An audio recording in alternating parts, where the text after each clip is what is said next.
જય શ્રી કૃષ્ણ.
शरणमस्तु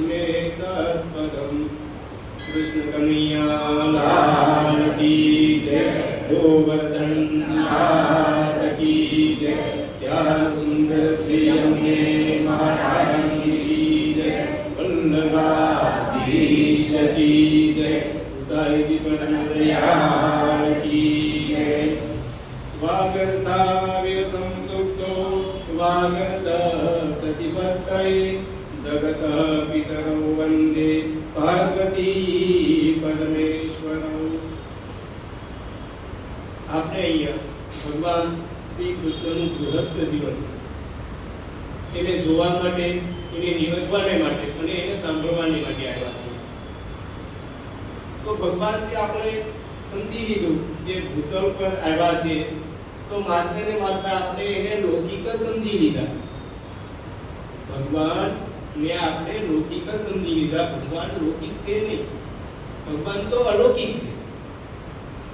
જ્યારે તમે લૌકિક દ્રષ્ટિથી ભગવાનને જોવા જશો તો ભગવાનના અંદર તમને અનેક ખામીઓ દેખાશે, કારણ કે લૌકિક દ્રષ્ટિ તો તમારી છે, નહીં એ વેદોની દ્રષ્ટિ છે કે નહીં એ શાસ્ત્રોની દ્રષ્ટિ છે કે નહીં એ બીજા કઈની દ્રષ્ટિ છે। લૌકિક દ્રષ્ટિ કોની છે? આપણી દ્રષ્ટિ છે। વેદો શાસ્ત્રો પુરાણોની દ્રષ્ટિ નથી। આપણે વેદો શાસ્ત્રો અને પુરાણોની દ્રષ્ટિથી જોવા જોઈએ તો ભગવાન છે અલૌકિક છે।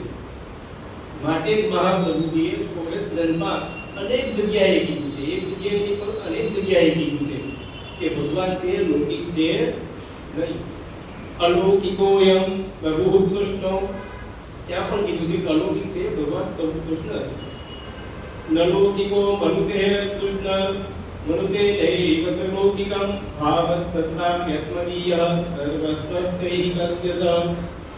તો ઇત્યાદિ પ્રમાણમાં ભગવાન છે એ અલૌકિક કીધા છે। ભગવાનની સંપૂર્ણ ચેષ્ટાઓ છે એ ચેષ્ટાઓ પણ લૌકિક નથી, એ સંપૂર્ણ ચેષ્ટાઓ પણ, ચેષ્ટા મતલબ લીલા, ચેષ્ટાનો અર્થ થાય લીલા। તો ભગવાનની જે પણ લીલાઓ છે એ બધી લીલાઓ અલૌકિક છે।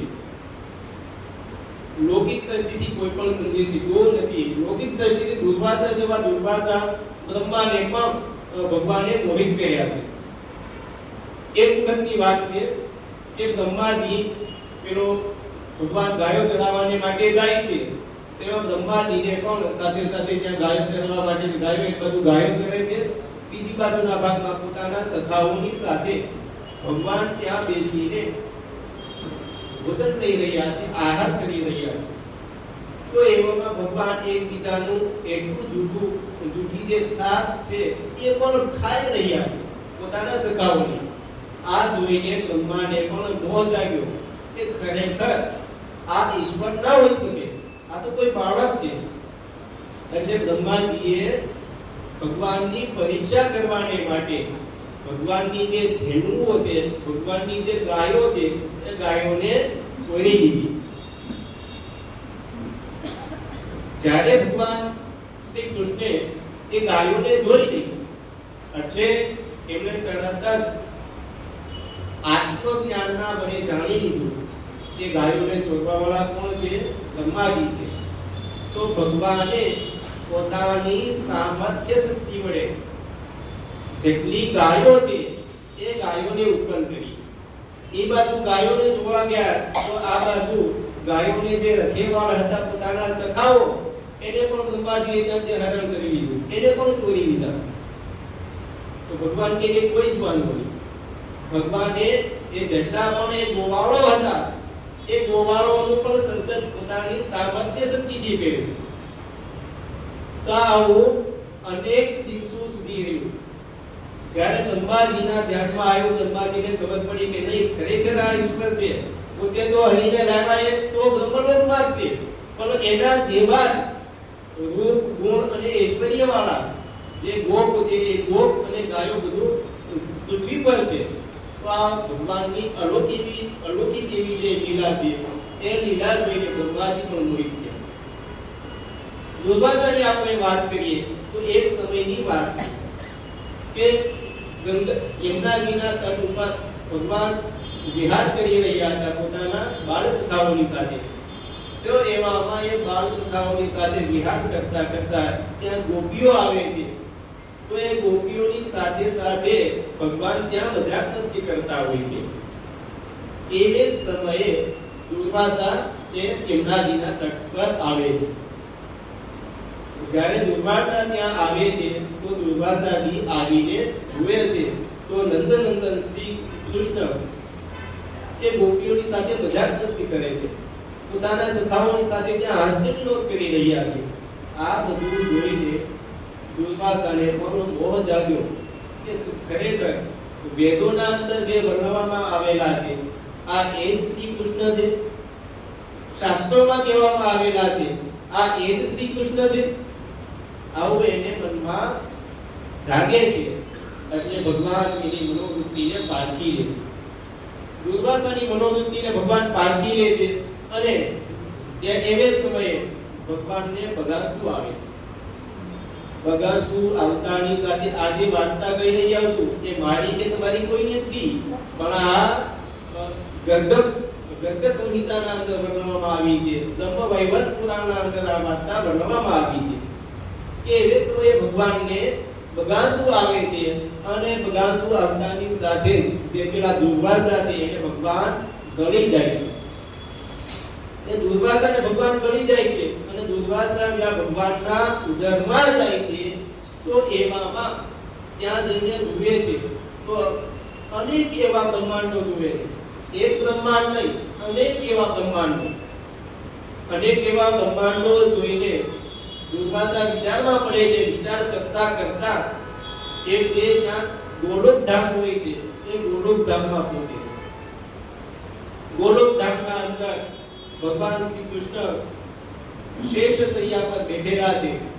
ભગવાનના સમાન જ રૂપ ગુણ ઐશ્વર્ય વાળા, ભગવાનના સમાન જ પીતાંબર પહેરેલા, ભગવાનના સમાન જ શંખ ચક્ર ગદા અને પદ્મ ધારણ કરેલા એવા ભગવાનના અનેક એવા પાર્ષદો છે. ત્યાં અનેક એવી ગોપીઓ છે કે ભગવાનને કોઈ મૂંઝવણો નાખે છે. અનેક એવી ગોપીઓ છે ભગવાનના વિવિધ કાર્ય કરી રહી છે.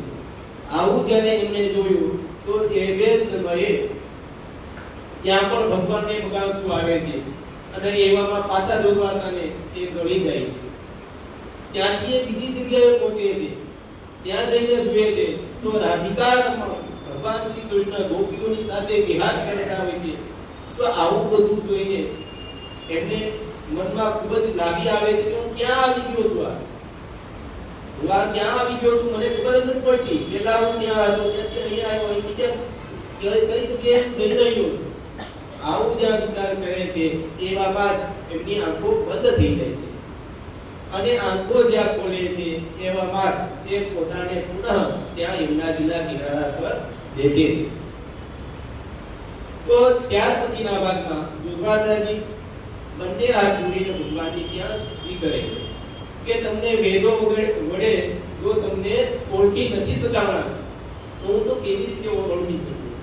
આવી રીતે દુર્વાસાજી સ્તુતિ કરીને પુનઃ એમના પાન કરીને વિચરણ કરે છે. તો આવી રીતે જો આપણે લૌકિક દ્રષ્ટિથી ભગવાન શ્રી કૃષ્ણને જોવા જઈએ તો ક્યારેય પણ ભગવાનનું આપણે જીવન નિરખી શકીએ નહીં, ભગવાનના જીવનને આપણે સાંભળી શકીએ નહીં. કારણ કે આપણી લૌકિક દ્રષ્ટિ છે. લૌકિક લોકમાં રહીએ છીએ એ વાત સાચી છે. ભગવાન મહાપ્રભુજીએ પણ કીધું કે આપણે લૌકિકમાં રહીએ છીએ તો વાત સાચી છે, પણ સાથે સાથે આપણે અલૌકિક એવા ભગવાનને પણ જાણવા જોઈએ. અલૌકિક એવા ભગવાનને જો જાણશું તો જ આપણી ભગવાનમાં સેવા રૂપી અને પ્રીતિ થશે. અહીંયા ભગવાનનો આપણે ગૃહસ્થ સંસાર શ્રવણ કરવા માટે આવ્યા છીએ. તો ભગવાનને 16,108 રાણીઓ હતી. તો એ પહેલા પણ ભગવાનનું એક લગ્ન થઈ ગયું. એ પહેલા પણ ભગવાનનું એક લગ્ન થઈ ગયું. કોની સાથે? શ્રી રાધાજી સાથે.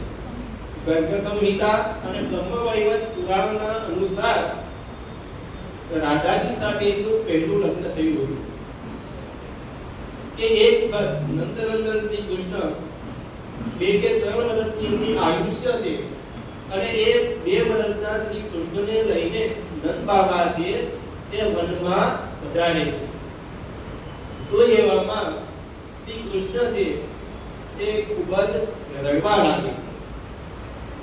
તો એવે સમયે ભગવાન શ્રી કૃષ્ણ રડતા હોય છે, એવે સમયે ત્યાં રાધાજી આવે છે, જેમના મુખ પર અનેક એવા સૂર્યની કીર્તિ છે, જેમનું આભા મંડળ ચંદ્રમંડળને પણ પાછું પાડે એવું છે, જેમના ચરણારવિંદ ફૂલ કરતા પણ કોમળ છે, એવા રાધાજી ત્યાં પધારે છે. તો રાધાજીને જોઈને સર્વે નમસ્કાર કરે છે અને ભગવાન શ્રી કૃષ્ણને રાધાજીને સોંપીને નંદ બાબા ત્યાંથી આગળ ચાલ્યા ગયા છે. તો એવામાં બ્રહ્મલોકમાંથી બ્રહ્માજી ત્યાં પધારે છે અને બ્રહ્મલોકમાંથી બ્રહ્માજી પધારીને ભગવાનને વિનંતી કરે છે કે તમે આ બાળ રૂપ ત્યજીને તમે કિશોર કરો. ત્યારે ભગવાન બાળ રૂપ ત્યજીને કિશોર બને છે, કિશોરાવસ્થામાં આવે છે અને ત્યાંથી ભાંડીર વનમાં જઈને ભગવાન શ્રી કૃષ્ણનો અને રાધાજીનો ત્યાં વિવાહ કરવામાં આવે છે. તે વિવાહમાં બ્રાહ્મણ તરીકે સ્વયં બ્રહ્માજી છે, વેદોની સાક્ષી અને આહુતિ અને મંત્ર વડે રાધા અને કૃષ્ણના લગ્ન કરાવે છે. આનો સંદર્ભ આપણે જોઈએ તો બ્રહ્મ વૈવર્ત પુરાણમાં 80મા અધ્યાયમાં આપણને જોવા મળે છે અને ગર્ગ સંહિતામાં શરૂઆતમાં આ આપણને વિવરણ જોવા મળે છે. તો આપણે અલૌકિક દ્રષ્ટિએ જોઈએ તો અલૌકિક દ્રષ્ટિએ શ્રી કૃષ્ણના આ પ્રથમ વિવાહ છે અને અલૌકિક દ્રષ્ટિથી જોતા જોતા ભગવાન છે શ્રી કૃષ્ણ અને રાધાજી એ અલગ છે જ નહીં. રાધાજી એટલે ભગવાન શ્રી કૃષ્ણની અંતરંગ શક્તિ. જેવી રીતે આપણે છીએ તો આપણી અંદર જે રહેલી શક્તિ નિહિત છે, તેવી જ રીતે ભગવાન શ્રી કૃષ્ણની અંતરંગ શક્તિ એટલે શ્રી રાધા. રાધા એટલે કે રાયણ ગોપની પત્ની નહીં. રાધાના લગ્ન થયા હતા કોની સાથે? રાયણ ગોપની સાથે. તો એ રાયણ ગોપની પત્ની નહીં. રાધા રા એટલે કોણ? રા એટલે કે સમગ્ર પૃથ્વી, સમગ્ર સૃષ્ટિ અને ધા એટલે ધારણ કરવા વાળી. જે સમગ્ર સૃષ્ટિને ધારણ કરે છે તે રાધા. તો આવા જે રાધાજી છે તો એમના લગ્ન સાંસારિક દ્રષ્ટિથી ભલે ત્યાં, લૌકિક દ્રષ્ટિથી રાયણ સાથે ભલે ત્યાં અને રાયણ ગોપ છે એ પણ ભગવાનનો અંશ છે. ગર્ગ સંહિતામાં તમે વાંચશો તો એ રાયણ ગોપ છે એ જ્યારે ભગવાન અવતરિત થવાના હતા પૃથ્વી પર ત્યારે ભગવાનનું જ તેજ એ પૃથ્વી પર અવતરિત થયું રાયણ ગોપ તરીકે અને એમની સાથે રાધાજીના લગ્ન થયા. એ છાયા સ્વરૂપે છે. રાધાજી તો ગોળકમાં છે જ, કૃષ્ણ પણ ગોળકમાં છે, પણ એ પોતાના અંશના દ્વારા અહીંયા ઉત્પન્ન થયેલા છે. તો આવી રીતે રાધાજીનું અને શ્રી કૃષ્ણનું મિલન થયું. ત્યાં ભગવાનના લગ્ન થયા બ્રહ્માજી વડે. હવે ભગવાન શ્રી કૃષ્ણને 108 પત્નીઓ હતી. તો કોઈ પણ ગૃહસ્થ જીવન જોઈએ તો એ ગૃહસ્થ જીવન ક્યાંથી શરૂઆત થાય? જ્યાંથી લગ્ન થયા હોય ત્યાંથી. ગૃહસ્થી માણસ ક્યારે કહેવાય? ચાર ઘર બનાવી લીધો એટલે ગૃહસ્થી નહીં. ચાર દિવાલની અંદર ગૃહસ્થી ના કહેવાય, પણ સાથે સાથે માણસના વિવાહ થાય ત્યારે માણસના ગૃહસ્થ જીવનની શરૂઆત થાય. તો ગૃહસ્થ જીવન કેવું હોવું જોઈએ? શાસ્ત્રોમાં કીધું છે સાનંદમ સદનમ સુતાસ્ત સુધિય કાંતાન દુર્ભાષિની સન્મિત્રમ સદન સ્વયોસ્તતિરતિ ચાંદાપરા સેવકા આતિથ્યમ હરિપૂજનમ પ્રતિદિનમ મિષ્ટાન્ન પાનમ ગેહ સાધુ સંગમ ઉપાસતે સતતમ ધન્યો ગૃહસ્થાશ્રમ. આવું જે ગૃહસ્થાશ્રમ છે એમને ધન્ય કહેવામાં આવ્યું છે. તો કે જે ઘરના અંદર આનંદ હોય, જ્યાં આપણે જઈને પગ મૂકવાની ઈચ્છા થાય ન થાય એને ગૃહસ્થ ના કહેવાય. ઘરમાં બહુ જ કલહ થતો હોય તો એમાં અતિથિઓ જે પગ ના મૂકે, કારણ કે કલહ જ એટલો બધો હોય કે આપણે ત્યાં નથી જોવાય. તો સાનંદમ જે ઘરના અંદર પગ મૂકતા જ આનંદ થાય એને ગૃહસ્થાશ્રમ કહેવાય. સદનમ એટલે ઘર, જ્યાં આનંદપૂર્વકનું ઘર છે એ ગૃહસ્થાશ્રમ. આજ્ઞાન સાધનમ સદનમ સુતાસ્ત સુધિય, સુતાહ એટલે કે પુત્ર કેવા હોય? સુધિય, સારા બુદ્ધિશાળી પુત્ર હોય. કાંતાન દુર્ભાષિણી, પત્નીઓ છે ખરાબ બોલવાવાળી ન હોય, સારા બોલવાવાળી હોય. આજ્ઞા પરા સેવકા, સેવકો કેવા હોય? આજ્ઞાકારક હોય. આતિથ્યમ હરિપૂજનમ પ્રતિદિનમ, એ જેમના ઘરે સતત ને સતત અતિથિઓ આવતા હોય. અતિથિઓ આવીને તમારે ઘરે કઈ ખાઈ જતા નથી. આપણે એવું કહીએ કે મારે જ્યાં ફ્રી પડી ગયા તો અતિથિ આવી ગયા, મારા ઘરે મહેમાન આવી ગયા. મહેમાન ને અતિથિ એમાં ફરક છે. જો કે અતિથિઓ અત્યારે ઘરે કોઈના ઘરે આવતા નથી. અતિથિઓ અત્યારે કોઈના ઘરે પણ આવતા નથી. અત્યારે બધા આવે છે કેવા હોય? મહેમાન હોય. અતિથિ અને મહેમાનમાં ફરક છે. અતિથિ એટલે કોણ? અચાનક જે આવી ચડે એટલે અતિથિ કહેવામાં આવે.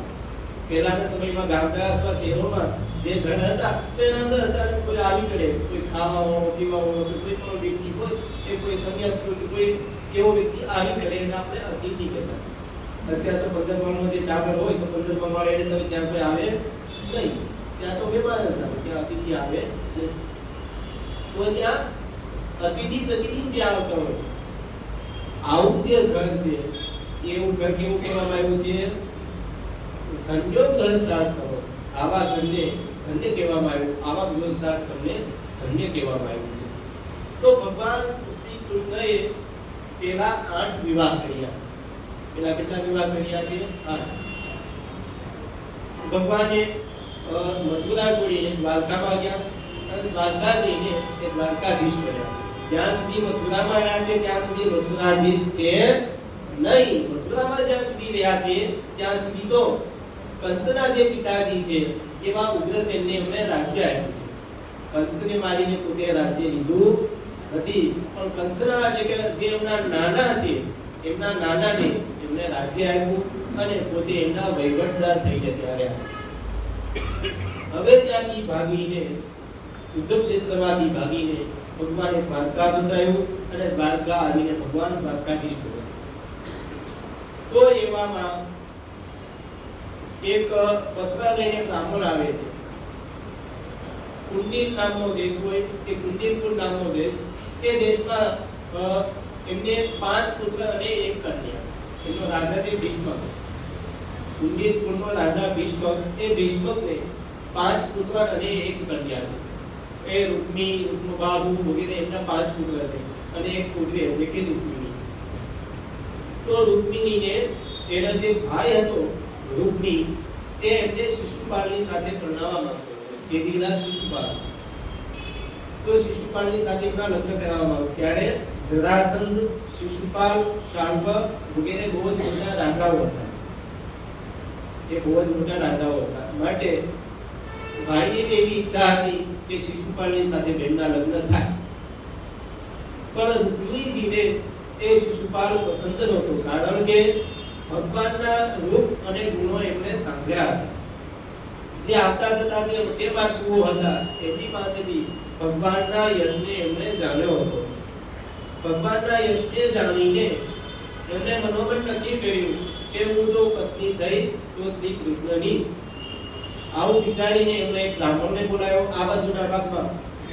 રૂક્મીએ બેનના લગ્નના આયોજન કર્યું. એટલે લગ્નનું આયોજન થતું જોઈને રૂક્મિણીજીએ એક બ્રાહ્મણને બોલાવ્યા અને બ્રાહ્મણને બોલાવીને એમને એક પત્ર આપ્યો અને કીધું કે જાઓ તમે આ દ્વારકાધીશને જઈને આપજો. તો એ પત્ર છે એના અંદર શું કીધું કે સ્તુત્વા ગુણાન ભુવન સુંદર સોમવદાંતે નિર્વિશ્ય કર્મ વિવરે હરતોંગદાપમ રૂપમ દુષા દુષિમતા મુખિલાચલાત ત્વયસ્તુતા વિશતિ ચિત્તકપત્રકમ. હે ભુવન સુંદર, મેં તમને ક્યારે જોયા તો નથી. જોયા નો એવા વ્યક્તિને ભુવન સુંદર કહી શકાય? ન કહી શકાય. આપણે ભગવાન શ્રી કૃષ્ણ નિર્ખ્યા છે એટલે આપણે ભગવાનને ભુવન સુંદર કહી શકીએ છીએ. પણ આ સૌથી પહેલા કીધું કે ભુવન સુંદર. તો એ માટે કારણ કે જ્યારે કોઈ આવે છે વટે ભાગવું ત્યારે એની પાસેથી ભગવાનના ગુણોને સાંભળે છે, ભગવાનના ઐશ્વર્યનું વર્ણન એ સાંભળે છે. એ સાંભળીને એમણે મનમાં નિશ્ચય કર્યો કે જો કોઈ આ ભુવનના અંદર સુંદર હોય તો એ શ્રી કૃષ્ણ છે. માટે ભુવન સુંદર કહીને ભગવાનને કીધું કે તમારો મેં યશ સાંભળ્યો છે, તમારા ગુણોને મેં સાંભળ્યો છે, માટે હું તમને વરવા માંગુ છું. આગળના ભાગમાં કીધું નિર્વિશ્ય કર્મ વિમદેન હરતોંગ તાપં રૂપં દુષા દુષિમતામ અખિલાર્થ લાભ, કે તમારા રૂપનું દર્શન કરવાથી જે સંપૂર્ણ લાભ છે સૃષ્ટિના એ બધા જ લાભો પ્રાપ્ત થઈ જાય છે. આપણે ભગવાનના દર્શન કરવાથી શું થાય છે?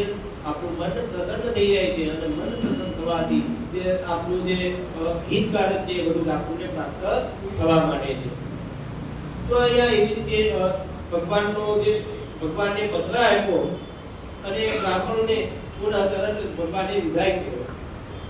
અને પત્રના અંદર કીધું છે કે આજથી ચોથા દિવસે અમારે માતાજીની આરતી અને પૂજા કરવા જવાનું હોય છે.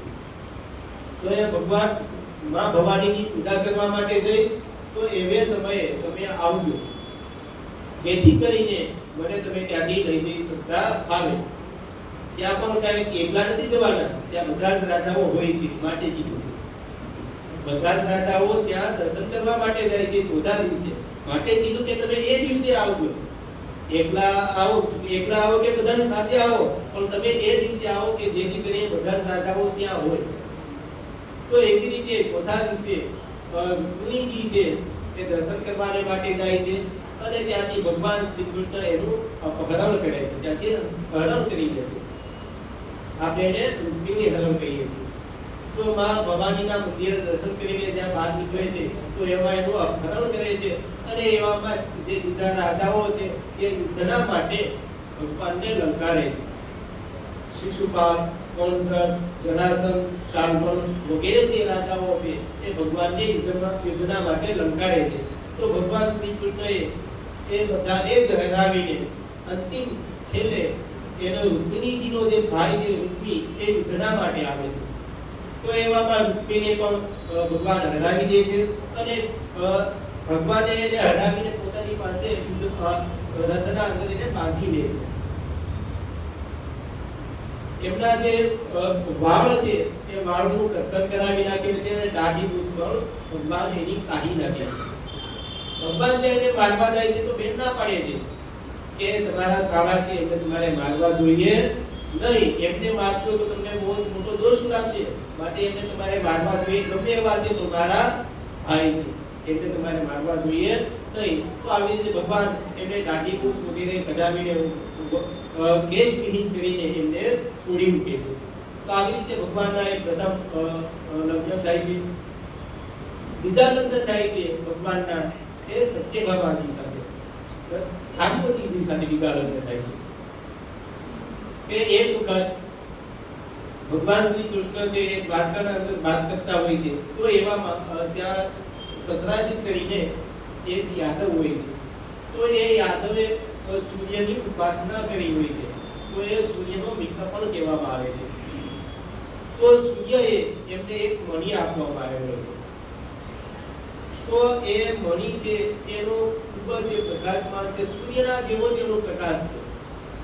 એક વખત એ મણિ પહેરીને ભગવાનની જે સભા છે દ્વારકાધીશની સભામાં આવે છે.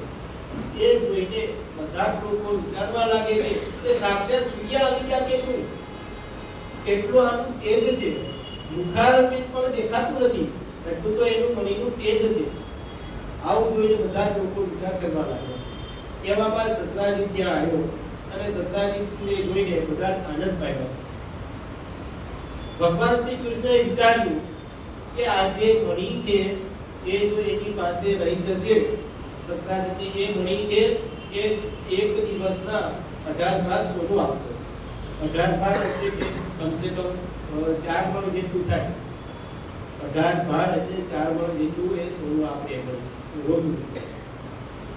ભગવાને વિચાર્યું કે મણિ જો એની પાસે રહેશે, મણિનો પ્રભાવ જ એવો હતો કે જ્યાં મણિ રહે ત્યાં 18 ભાર સોનું આપે, ત્યાં ભૂખ તરસ કઈ લાગે નહીં, ત્યાં વૃષ્ટિ છે એ યોગ્ય ભાવે પડશે, પવન છે યોગ્ય વાય, એવો એ મણીનો પ્રભાવ હતો. તો આવો મણીનો પ્રભાવ જોઈને ભગવાને વિચાર્યું કે જો સત્રાજીતની પાસે રહેશે તો બીજા લોકો છે એ બીજા લોકોનું બહુ જ અનિષ્ટ થશે. અને જ્યારે પણ કોઈ એક વ્યક્તિ છે ખૂબ જ ધનવાન થઈ જાય તો બીજા બધા છે એ બીજા લોકો એમના માટે આક્ષેપ કરવા લાગે છે. આવું વિચારીને ભગવાને એને કીધું કે તું મણી અહીંયા આપી દે, એનાથી જે ઉત્પન્ન થવાનું જે સોનું છે એ તું રાખી દેજે. સત્રાજીત માન્યો નહીં, ભગવાને કીધું પણ સત્રાજીત માન્યો નહીં. ત્યાર પછીના ભાગમાં સત્રાજીતનો ભાઈ પ્રસેન, એ પ્રસેને મણી પહેરીને વનમાં જાય છે. તો વનના અંદર એ પ્રસેનને એક સિંહ મારી નાખે છે અને મણી એ સિંહ લઈ લે છે. આગળ જતા એ સિંહને પણ રીંછ મારી નાખે છે અને રીંછ એ મણી લઈને જતો રહે છે.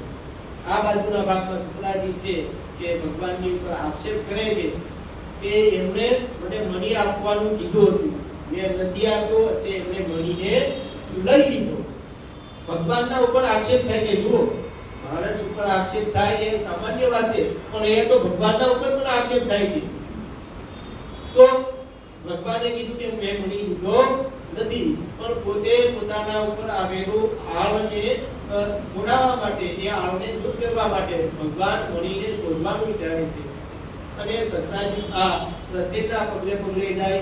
એવામાં પ્રસેનને મરેલો દીધો, આગળના ભાગમાં સિંહને પણ મરેલો દીધો અને આગળના ભાગમાં ત્યાં રીંછના પગલા દેખાડા. તો પગલા વડે એ ત્યાં ગુફાની પાસે પહોંચ્યા. તો ગુફામાં જઈને જોયું તો ત્યાં એક બાળક હતું કે ત્યાં એ મણીના વડે રમતું હતું. ભગવાનને જોઈને એ જે બાળક હતું એ રડવા માંડ્યું. એવામાં એ રીંછ આવ્યું. તો એ રીંછની સાથે ભગવાને યુદ્ધ કર્યું. 27 દિવસ સુધી યુદ્ધ ચાલ્યું છે રીંછનું અને શ્રી કૃષ્ણનું. તો 28મા દિવસે ત્યાં સુધી એ રીંછ હતું એ કોણ હતું? જાંબવાનજી હતા. તો જાંબવાનજી ત્યાં સુધી ભગવાનને ઓળખી શક્યા નહીં. ત્યાં ભગવાન પહેલાના સમયમાં, આજથી પહેલા યુગના અંદર, દ્વાપરીના અંદર મેં જેટલી સેવા કરી છે એવા રામચંદ્રજી છે એ ઓળખી શક્યા નહોતા.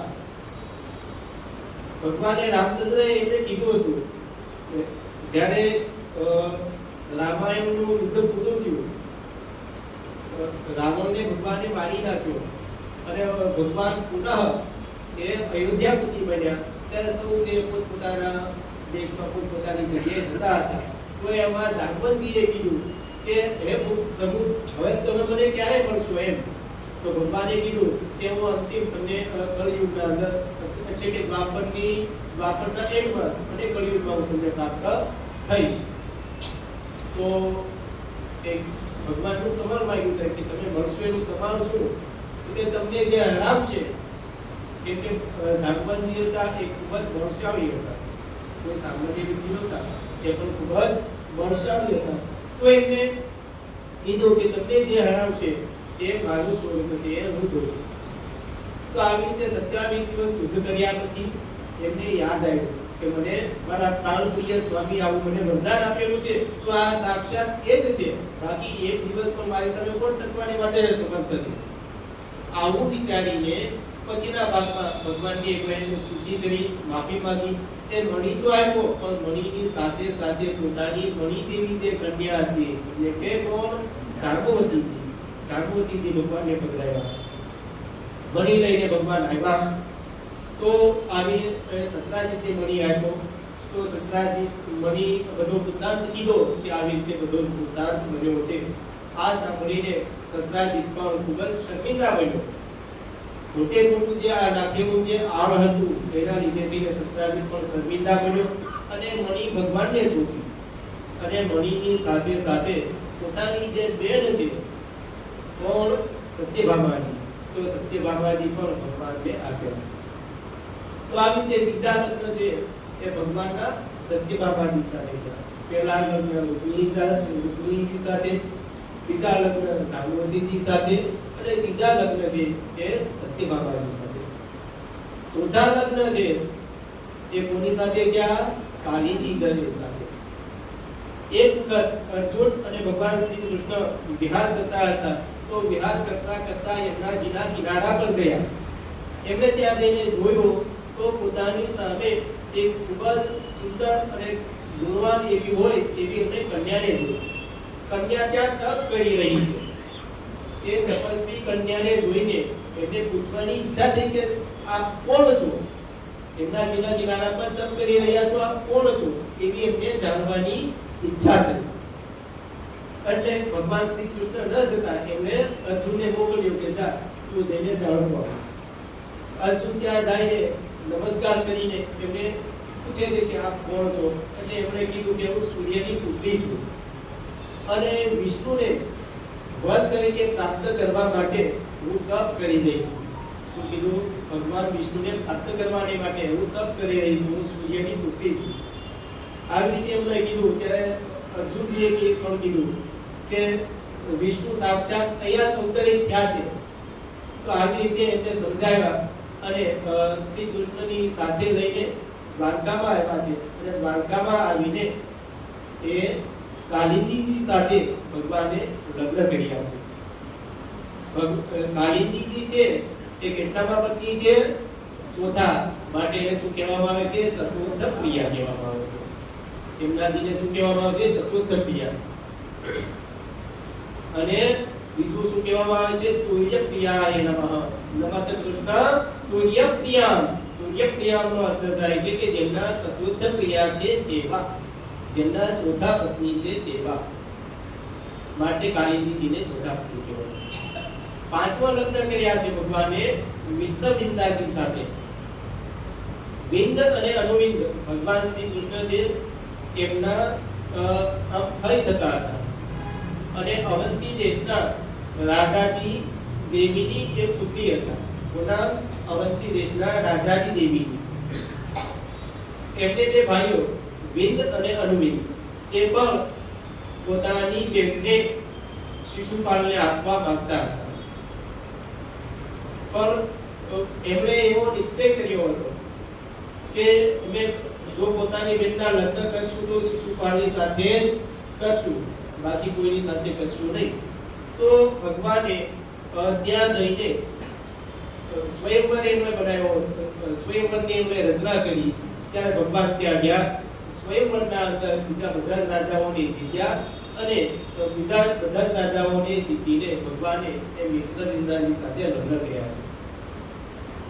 ભગવાને છઠ્ઠા લગ્ન કર્યા છે સત્યા સાથે. સત્યા એટલે કોણ? નાગનજીતી. આપણે એને નાગનજીતી તરીકે પણ ઓળખીએ છીએ અને સત્યાજી તરીકે પણ જાણીએ છીએ. નાગનજીતી શા માટે? એ નાગનજી નામના રાજા એમના પુત્રી હતા એ માટે. તો નાગનજીત રાજાએ એક સંકલ્પ કર્યો હતો કે જે 7 સાંઢોને નાતે, જે 7 સાંઢોને નાતે. સાંઢ એટલે કેવા? જે મોટા મોટા ખૂબ જ ઊંચા એવા, જેમને ખૂબ જ ધારવાળા શિંગડા છે તેવા, જેમની ઊંચી કુંડ છે તેવા, આવા જે 7 સાંઢ હતા એમને નાતે એમને જ પોતાની પુત્રીના લગ્ન કરાવે. એમની સાથે પોતાની પુત્રીના લગ્ન કરે આવો એમણે નિશ્ચય કર્યો હતો. ભગવાને ત્યાં જઈને એમની દીકરીનો હાથ માંગ્યો, પણ પોતે શું કીધું કે આ મારી આ એક જે પ્રતિજ્ઞા છે કે તમે પૂરી કરો અને મારી પુત્રીના લગ્ન તમારી સાથે હું કરાવું. ભગવાને જેવી રીતે કોઈ એક બાળક જે લાકડાના ખીલોના હોય એ લાકડાના ખીલોનાને કોઈ ખેંચીને લઈ જાય, એવી જ રીતે એ 7 જે સાંઢ હતા એમને નાથ્યા છે. અને ત્યાર પછીના ભાગમાં એ સત્યાજી સાથે એમના લગ્ન થયા છે. ભગવાનના 7મા લગ્ન થયા છે ભદ્રાજી સાથે. ભદ્રાજી છે એ પણ ભગવાન શ્રી કૃષ્ણના ફરીના છોકરી છે. કૌશલ દેશના રાજા છે અને કૌશલ દેશના રાજાની પુત્રી એટલે કે ભદ્રાજી. તો એ ભદ્રાજીની સાથે એમના લગ્ન થયા છે.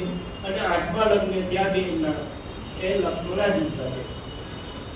લક્ષ્મણાજી છે એમના પિતાએ પણ સ્વયંવર બનાવ્યો હતો અને સ્વયંવરના અંદર એવો નિશ્ચય કર્યો હતો કે જે રીતે અર્જુને એ માછલી હતી એ મત્સ્ય વેદ કરીને દ્રૌપદીજીને મેળવ્યા હતા, એવી જ રીતે એ મત્સ્ય વેદ કરીને મારી પુત્રીને લઈ જાય. અનેક એવા રાજાઓ આવ્યા હતા. એ માછલી કેવી હતી તો કે પાણીમાં પણ એનું દર્શન થતું નહોતું અને આકાશમાં પણ એનું દર્શન થતું નહોતું. માછલી ત્યાં દેખાતી જ નહોતી, એવી એ માછલી હતી.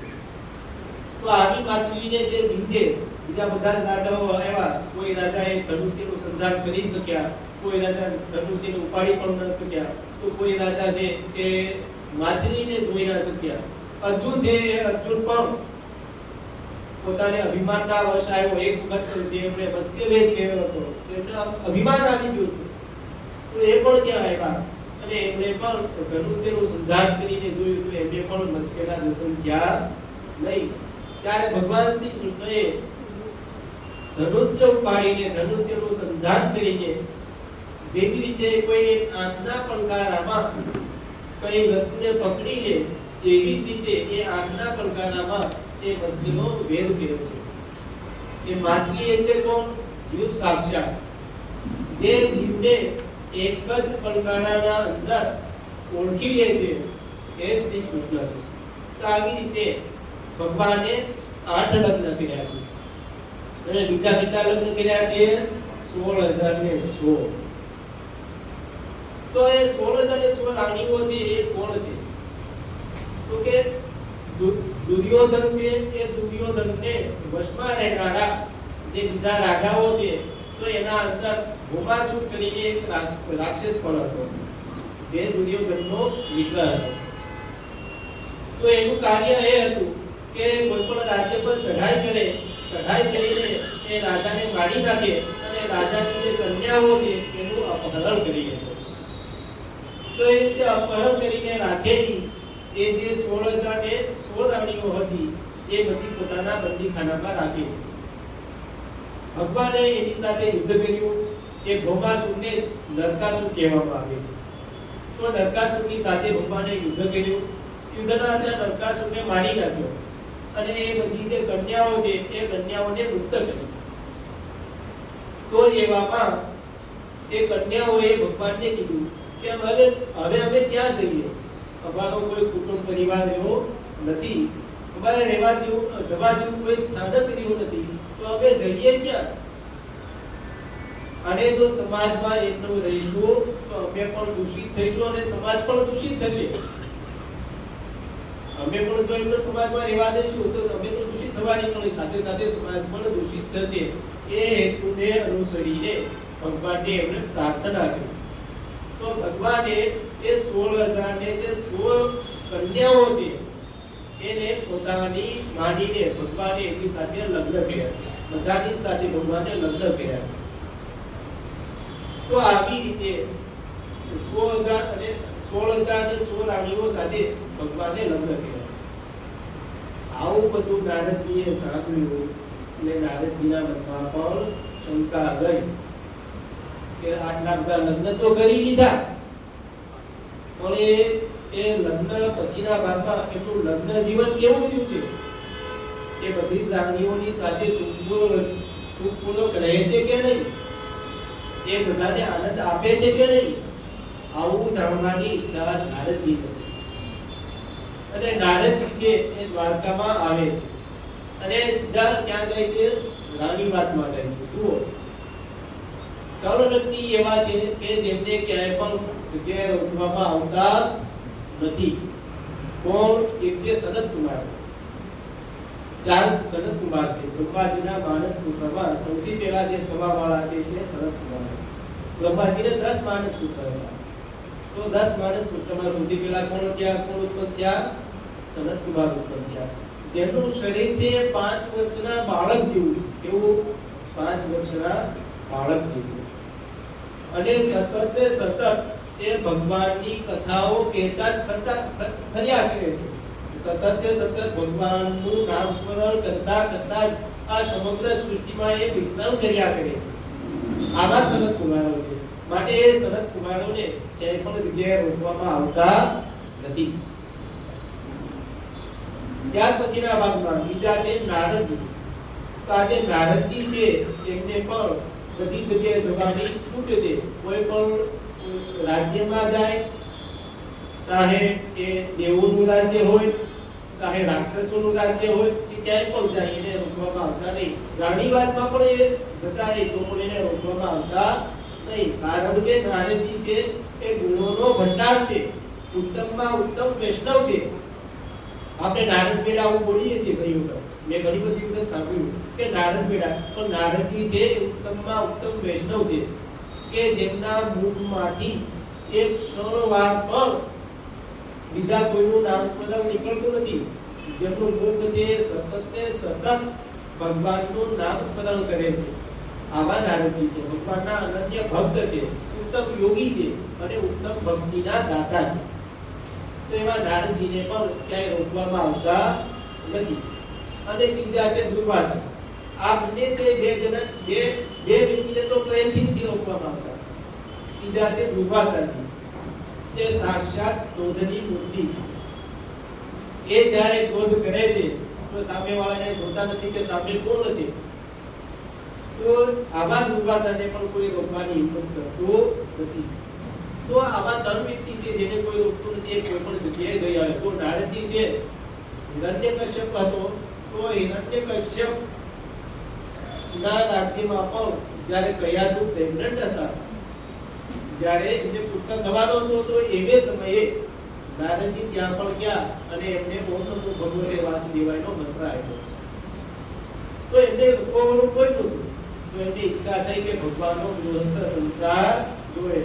કૃષ્ણ કનૈયા લાલ કી જય. નારદજીને ભગવાનનો ગૃહસ્થ સંસાર જોવાની ઈચ્છા થઈ.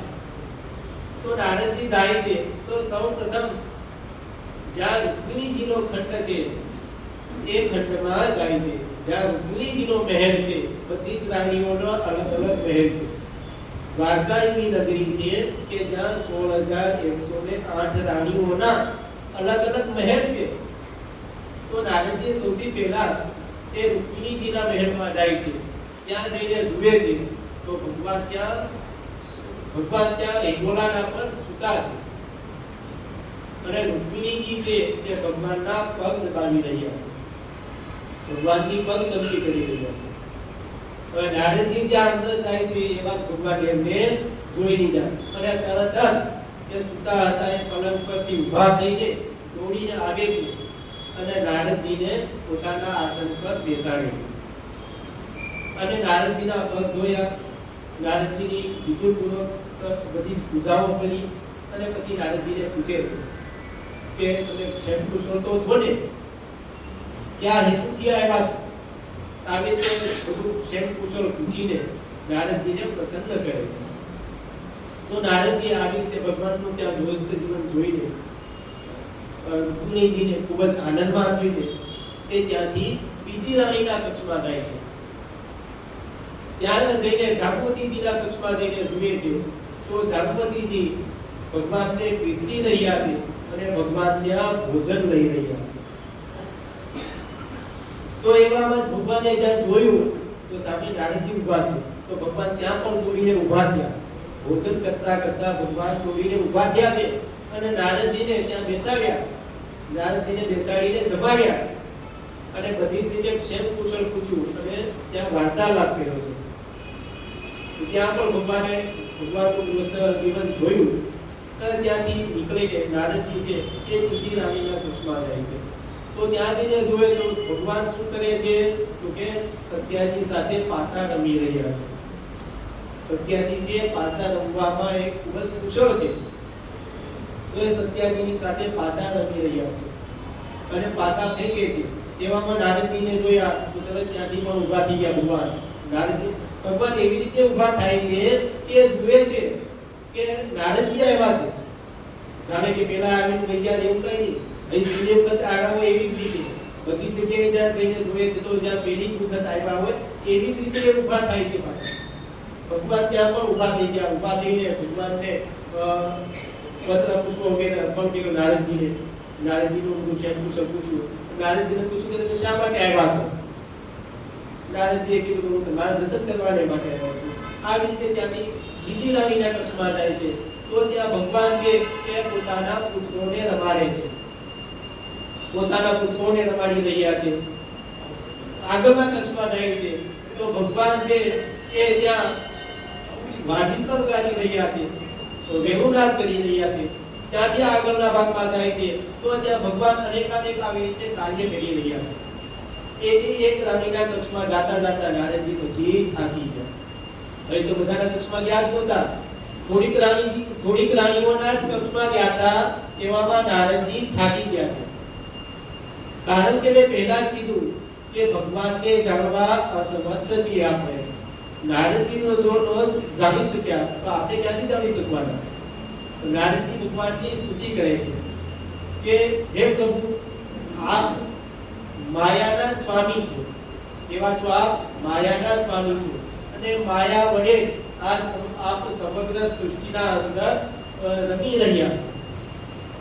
ભગવાન એક જ છે, એક સ્વરૂપે ભગવાન અનેક બન્યા અને અનેક રાણીઓની સાથે ભગવાને પોતાનું ગૃહસ્થ જીવન આવી રીતે વિચાર્યું છે. ભગવાને પોતાનું ગૃહસ્થ જીવન વિતાવ્યું છે. તો આવી રીતે બધી જ રાણીઓ છે, બધી જ રાણીઓના એવું નહીં ખાલી એક જ દિવસ નારદજી ગયા ત્યારે જ ખાલી એક રાણીના કક્ષમાં બધી રાણીના કક્ષમાં આવું નથી, પણ હંમેશના માટે ભગવાન શ્રી કૃષ્ણ છે બધી જ રાણીના કક્ષમાં રહ્યા છે. તો આવી રીતે નારદજીએ ભગવાનના ગૃહસ્થ જીવનનું દર્શન કર્યું. હવે ભગવાન છે નિત્ય પોતાની સાથે રહે છે. આવું જોઈને એક વખત રૂકમિણીજીને અહંકાર આવ્યો. કે ભગવાન બીજા કોઈની સાથે નથી. જેવી પેલી ગોપીઓ હતી ને, રાધાજીને અહંકાર આવી ગયો કે શ્રી કૃષ્ણ છે શ્રી કૃષ્ણ સૌથી વાલી હું છું, કારણ કે હંમેશા મારી સાથે જ રહે છે. રાસ રમતા હતા તો રાસ રમતા એક કૃષ્ણને એક ગોપી, ભગવાન રાસ રમતા હતા. ગોપીઓને થયું કે શ્રી કૃષ્ણ ખાલી મારી સાથે જ છે, બીજા કોઈની સાથે નથી, કારણ કે હું કૃષ્ણ સૌથી વહાલી છું. ગોપીઓને અભિમાન આવ્યું, ભગવાન ત્યાંથી અદ્રશ્ય થઈ ગયા. રાધાજીને અભિમાન આવ્યું એટલે ભગવાન ત્યાંથી પણ અદ્રશ્ય થઈ ગયા. એટલે એક વસ્તુ યાદ રાખવી કે અભિમાન ક્યારેય પણ કરવું નહીં. જ્યાં પણ અભિમાન આવે છે તો ત્યાં ભગવાન શ્રી કૃષ્ણ હોતા નથી. કોઈ પણ જાતનું જ્યાં અભિમાન આવે ત્યાં ભગવાન કૃષ્ણ ત્યાં રહેતા પછી નથી. એવી રીતે રૂકમિણીજીને અભિમાન આવ્યું. તો એ જોઈને ભગવાને હાસ્ય વિનોદ કરવાનું વિચાર્યું. એનું અભિમાન છે દૂર કરવાનું વિચાર્યું. ભગવાને રૂકમિણીજી છે એ ભગવાનની સેવા કરી રહ્યા છે. તો એવામાં ભગવાને પૂછ્યું કે હે રૂકમિણીજી, તમે પોતાના પિતાની ત્યાંથી અહીંયા આવ્યા ત્યારે ખૂબ જ સેવા અને સામગ્રીઓ બધું લઈને આવ્યા છો. તો અમે તો ગોવાળો કહેવાય. અમારી પાસે આવું કઈ હતું નહીં. તમે પોતાના પિતાને ત્યાંથી આવું બધું લઈને આવ્યા છો, અને કેવી હીરા જવેરાત લઈને આવ્યા છો, અને કેવા હાથી ઘોડાઓ લઈને આવ્યા છો, અને કેવી સાધન સામગ્રીઓ લઈને આવ્યા છો. તો તમે ખુશ તો છો ને? ભગવાને જ્યાં આવું પૂછ્યું એટલે રૂકમિણીજીને લાગી આવ્યું કે નક્કી મારો કોઈ દોષ થયો હશે. ભગવાન ક્યાંક મને છોડી ના દે, કારણ કે ભગવાને શું કીધું કે અમે તો ગોવાળો કહેવાય. તમને તો આવો એ બધી વસ્તુ તમને લઈને આવ્યા છો, મારી પાસે તો આવું કઈ હતું નહીં, એટલે તમે આવામાં ખુશ તો છો ને? આવું વિચારીને એમણે વિચાર્યું કે ભગવાન છોડી ના દે ક્યાંક એમને. તો એવી રીતે ભગવાન ત્યાં હાસ્ય વિનોદ કરતા હતા. તો એવી રીતે દોસ્ત આપણું તો હસ્ત જીવન છે એ પણ હાસ્ય વિનોદમાં જીવતાવું જોઈએ. પણ એ હાસ્ય વિનોદ કરતા ઝઘડાઓ છે વધારવા જોઈએ નહીં. ભગવાને પોતાના જીવનમાં ક્યાંય પણ ગૃહસ્થ જીવનની વાત કરવું છે. જીવન એટલે ગૃહસ્થ જીવન આપણે વાત કરીએ તો ગૃહસ્થ જીવનમાં ભગવાનના જીવનમાં ક્યાંય પણ ઝઘડો આવ્યો છે નહીં. હાલના જીવનની આપણે વાત કરીએ તો ડગલે ને પગલે આપણે એ કરીએ છીએ આપણે ઘરના અંદર, પણ એ ક્યાંય પણ ભગવાનના જીવનમાં ઝઘડો આવ્યો છે નહીં.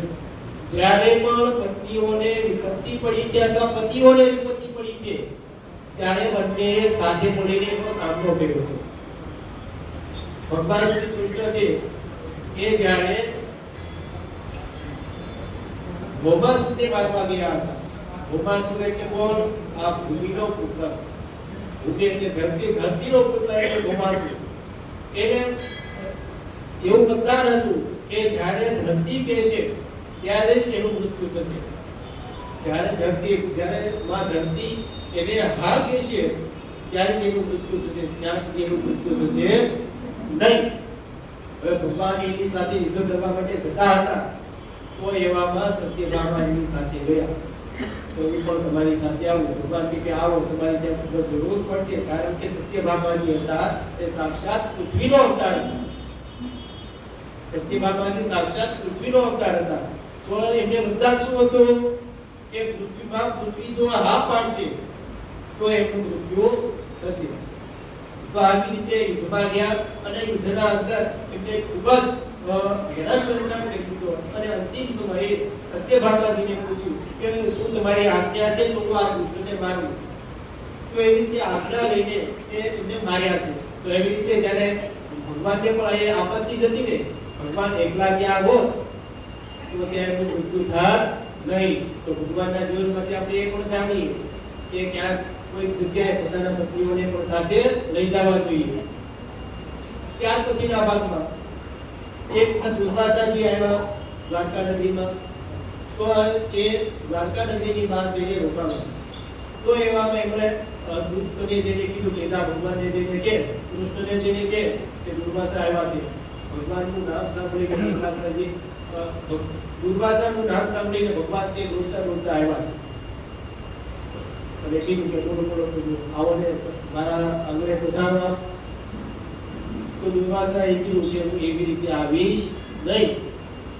તમે અહીંયા આવો, બંને જણા થઈને પાલકી ઊંચી કરો તો હું તમારે ત્યાં આવું, બાકી તમારે ત્યાં આવીશ નહીં. ભગવાને કીધું કે ખૂબ જ બહુ ખરાબ રીતે ફસાઈ ગયા. આ તો દુર્વાસા એટલે આ પણ ના પાડી શકાય, ના પણ ના પાડી શકાય. એટલે ભગવાન મુનિજી સાથે પોતાનો જે ગૃહસ્થ ધર્મ છે એને બજાવવા માટે, ગૃહસ્થ ધર્મને નિભાવવા માટે જુઓ ઘણી વખત આવી આપત્તિઓ ગૃહસ્થ જીવનમાં આવતી હોય છે. તો એમાં સાથે મળીને આવી જે આપત્તિઓ છે એને દૂર કરવી જોઈએ. તો ભગવાન શ્રી કૃષ્ણએ પણ રૂક્મિણીજી સાથે ત્યાં ગયા છે અને જે દુર્વાસા છે એ દુર્વાસાની પાલખી ઊંચી કરીને એમને લાવી રહ્યા છે. તો એમાં રૂક્મિણીજીને તરસ લાગે છે. તો આ આપત્તિના સમયે તરસ લાગી તો ભગવાને વિચાર્યું કે ધીમે ધીમે જતા જતા એમને થોડું જલપાન કરાવી દો. ભગવાને પોતાના જમણા પગના અંગૂઠાથી પૃથ્વીને દબાવી છે અને એવી રીતે ગંગાજીનું તાકત કેટલું છે અને રૂક્મિણીજીએ જલપાન કર્યું છે. પાલખી લઈ જવામાં વિલંબ થતો જોઈને દુર્વાસાએ આ જાણી લીધું અને દુર્વાસાજી એમને આ કહે કે જાઓ, તમને તમારા પતિજી આટલો પ્રેમ છે, તમને તમારા પત્નીથી આટલો પ્રેમ છે તો તમારો વિયોગ થશે. આવી રીતે ત્યાર પછીના ભાગમાં રૂક્મિણીજી જે દ્વારકાની બહાર રહ્યા છે અને ભગવાન છે દ્વારકામાં રહ્યા છે. આવી રીતે થોડા સમય સુધી એમણે વિયોગ થયેલો હતો. તો આવી રીતે ભગવાનનું ગૃહસ્થ જીવન હતું કે બધા ભગવાનના જીવનમાં પણ આવા ચડાવ ઉતાર આવેલા હતા. તો આપણે પણ ભગવાનના જીવનને અનુસરીને આપણે પણ એમના જીવનનું અનુકરણ કરવું જોઈએ. કારણ કે વેદ અને શાસ્ત્રોમાં કીધું છે કે મહાજનો એને બધા સંબંધા. આપણે શું કરવું જોઈએ કે જે પણ મહાજન એટલે કે જે ઉત્તમ વ્યક્તિઓ છે, જે સજ્જન વ્યક્તિઓ છે, એ જે રસ્તે ગયા છે એ રસ્તે આપણે ચાલવું જોઈએ. જે સજ્જનતાનો જે રસ્તો છે એ રસ્તે આપણે ચાલવું જોઈએ. તો એવી રીતે ભગવાન છે આપણે ઘણી બધી વખત સાંભળતા હોઈએ કે ભગવાનને આટલી પત્નીઓ હતી, ભગવાનને આ બધું કેમ? કારણ કે ભગવાન હતા.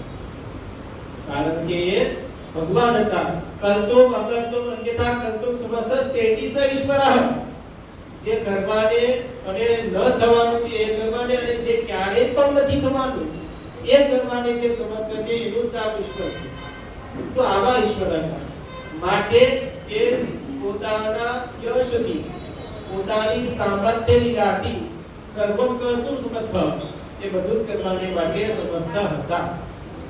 માટે આપણે એનું ભગવાને જે કીધું છે એ આપણે કરવું જોઈએ અને જો ભગવાને જે કર્યું છે એ જો કરવા જશો તો એ પણ કરવું જોઈએ પણ ક્યારે તમે ભગવાનના જેવા હોવા જોઈએ ત્યારે તમે જન્મ લેતાની સાથે મોટી એવી આપત્તિમાંથી ધન બાવા વગેરેને ઉગાડ્યા છે તો એવું હોવું જોઈએ તમારું જીવન જે અનેક એવા રાક્ષસો આવ્યા હજી તો 6 મહિના ત્યાં થયા ત્યાં માસી ગુપ્તા આવી પછીના ભાગમાં અનેક એવા દૈત્ય આવ્યા એટલે ભગવાને માર્યા જો તમારું જીવન પણ એવું હોય તો આપણે ભગવાનને જેવું કાર્ય કરવું જોઈએ આગળ જતા ભગવાને 7 દિવસ સુધી ડાબા હસ્ત વડે ગોવર્ધનને ધારણ કર્યો જો આપણે ધારણ કરી શકીએ તો ભગવાનનું અનુકરણ આપણે કરવું જોઈએ બાકી ભગવાને કીધું એ કરવું જોઈએ ભગવાને કહ્યું એ કરવું જોઈએ નહીં બોલો ગોવર્ધન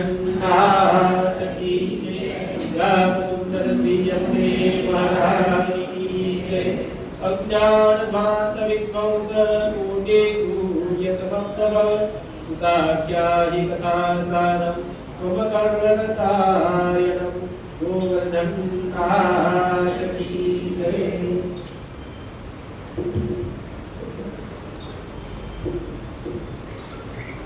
જય શ્રી કૃષ્ણ આદરણીય મુખિયાજી હરેશભાઈ પંડ્યાના મુખેથી આપણે ભગવાન શ્રી કૃષ્ણના રહસ્ય સંસારની રસપ્રદ વાતોથી લાભાન્વિત થયા આ એમનો પ્રવચનનો પ્રથમ પ્રયાસ હતો અને અભિનંદનીય છે કે જે આત્મવિશ્વાસથી અને જે પ્રમાણિકતાથી તમે વક્તવ્ય આપ્યું એ જાણીને અમને ખૂબ આનંદ થયો કે વલ્લભ નિધિમાં ખરેખર રત્નો છે અને એનો અમને લાભ મળી રહ્યો છે ભવિષ્યમાં પણ આપની આવી સેવા અમને મળતી રહે એ આશા રાખીએ છીએ આવતા મહિને 9મી ફેબ્રુઆરી શ્રી વલ્લભ નિધિના અન્ય મુખિયાજી ભાવેશભાઈ જોશી આપણને સૌને એમની વાણીનો લાભ આપશે વિષય છે ચતુશ્લોકી ભાગવત સંદેશ તો આપ સૌ જરૂરથી પધારજો અને એમના ઉત્સાહને વધારજો ધન્યવાદ જય શ્રી કૃષ્ણ